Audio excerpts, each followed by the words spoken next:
Prosecution ಅಂತೇಳಿ ಅನುಮತಿ ಕೊಟ್ಟಿರ್ತಕ್ಕಂಥ ರಾಜ್ಯಪಾಲರ ವಿರುದ್ಧ ಇದು ಕೇವಲ ನಮ್ಮ ಬಳ್ಳಾರಿಯಿಂದ ಪ್ರಾರಂಭಗೊಂಡಿದೆ. ರಾಜ್ಯದಲ್ಲಿ ಇದು ಸ್ಯಾಂಪಲ್ಲು.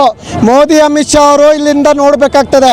ಇವತ್ತು ಬಹುಶಃ ಏನು 1947 ಹಿಂದಗಡೆ ಅಂಬೇಡ್ಕರ್ ಅವರಿಗೆ ಯಾವ ರೀತಿ ಕಿರುಕುಳ ಕೊಟ್ಟರು ಬ್ರಿಟಿಷರು, ಅದೇ ರೀತಿಯಲ್ಲಿ ನಮ್ಮ ಸಿದ್ದರಾಮಯ್ಯನವ್ರಿಗೆ ಈ BJP ಮತ್ತು ಹಿಟ್ಲರು ಮೋದಿ ಅಮಿತ್ ಶಾ ಅವರು ಕೊಡ್ತಾ ಇದ್ದಾರೆ.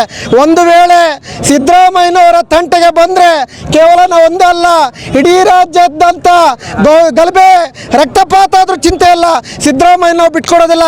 ಯಾಕಂದ್ರೆ ನಾವು 7 ಕೋಟಿ ಜನರು ಇರ್ತಕ್ಕಂಥ ಅಭಿಮಾನಿಗಳು ಇನ್ನೂ ಬದುಕಿದ್ದೀವಿ. ವಿಜೇಂದ್ರ, ನೀನು ರಾಜಕೀಯ ಹಿಂಬಾಗಲಿನಿಂದ ಸರ್ಕಾರ ಮಾಡ್ಬೇಕಂತ ಹೋಗ್ತಾ ಇದೆಯಾ. ಬಹುಶಃ ನಿನಗೆ ತಾಕತ್ತು ದಮ್ಮು ಇದ್ರೆ ಬಸವನಗೌಡ ನಿಮ್ಮದೇ ಪಾರ್ಟಿ ಆಗಿರ್ತಕ್ಕಂಥ ಬಸವನಗೌಡ ಪಾಟೀಲ್ ಎತ್ತಾಳಿಗೆ ಉತ್ತರ ಕೊಡೋ ನೋಡ್ತೀನಿ. ಕರಿಡ್ಲಿ ಕುಮಾರಸ್ವಾಮಿ, ನಾನು ಕರಿಡ್ಲಿ ಕುಮಾರಸ್ವಾಮಿ ಅಂತಲೇ ಕರಿತೀನಿ. ಕೇವಲ 2 ಸೀಟ್ ಪಡೆದು ಇವತ್ತು ಕೋಮವಾದಿ BJP ಅವ್ರನ್ನ ಬೀದಿಗೆ ಗಲಭೆಯಲ್ಲಿ ಬೈಕೊಂಡು ಇವತ್ತು ಅವ್ರ ಜೊತೆ ಹೋಗಿ ಸಂಸಾರ ಮಾಡ್ತಾ ಇದೆಯಾ.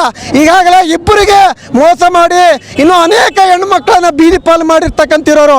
ಅಶೋಕ, ನೀನು ರಾಜಕೀಯ ಕುತಂತ್ರದಿಂದ ಮಾಡ್ತಾ ಇದೆಯಾ. ಇವತ್ತು ಅಶೋಕನಿಗೆ ಕೂಡ ನಾನು ಒಂದು ಸವಾಲನ್ನು ಹಾಕ್ತಿದ್ದೇನೆ.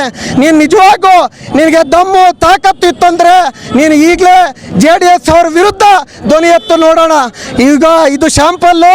ಮುಂದಿನ ದಿನಮಾನದಲ್ಲಿ ಬಳ್ಳಾರಿಯಿಂದಲೇ ಬಂದನ್ನು ಪ್ರಾರಂಭಗೊಂಡು ಬಂದ್ ಮಾಡ್ತೀವಿ. ಇಡೀ ರಾಜ್ಯಾದ್ಯಂತ ನಾವು ಬಂದ್ ಮಾಡ್ತೀವಿ ಅಂತಕ್ಕಂಥ ಮಾತನ್ನ ನಿಮ್ಮ ಮಾಧ್ಯಮದ ಮುಖಾಂತರ ನಾನು ಹೇಳಲಿಕ್ಕೆ ಇಷ್ಟಪಡ್ತೀನಿ. ಜೈ ಸಿದ್ದರಾಮಯ್ಯ.